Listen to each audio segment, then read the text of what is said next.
Бүгүн 12 декабрда Жогорку кеңештин төрагасынын орун басары Улан Примов кызматын тапшырып берди. Бул тууралуу ал Жогорку кеңештин жалпы жыйынында билдирди. Жаңы төрага менен бир фракциядан болгондуктан моралдык жоопкерчиликти сезип, төраганын орун басары кызматын тапшырууну туура көрдүм, деди ал. Эске салсак, 5 октябрда Жогорку кеңештин төрагасы Талант Мамытов кызматын тапшырып жаткандыгын билдирип, чечимди жеке өзү кабыл алгандыгын жана өз ыктыяры менен төрагалыктан кетүүнү туура көргөндүгүн айткан. Ошол эле күнү анын ордуна Жогорку кеңештин төрагасы болуп Нурланбек Шакиев дайындалган. Жабык добуш берүү менен шайланган Шакиевдин талапкерлигин 80 депутат колдосо, 6 депутат каршы болгон.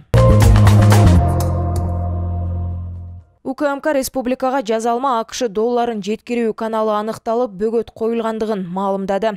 Маалыматта айтылгандай, ушул жылдын 10 октябрында Бишкек шаарында 5700 АКШ доллар өлчөмүндөгү жазалма банкноттордун партиясын сатууга аракет кылган Кыргызстандын 2 жараны кармалды. Ошол эле учурда бул адамдар криптовалюта сатып алууну көздөгөндүгү аныкталган. Кыргыз Республикасынын кылмыш жаза кодексинин 233 беренесинин 2 бөлүгүнүн 1 пункту акчаны жана баалуу кагаздарды жасалмалоо боюнча козголгон кылмыш ишинин алкагында шектүү жарандар кылмыш процессуалдык кодексинин 96-97 беренелерине ылайык кармалып, жана мындан аркы тергөө жана ыкчам иш-чараларды жүргүзүү үчүн УКМКнын тергөө камак жайынын убактылуу кармоочу жайына киргизилди.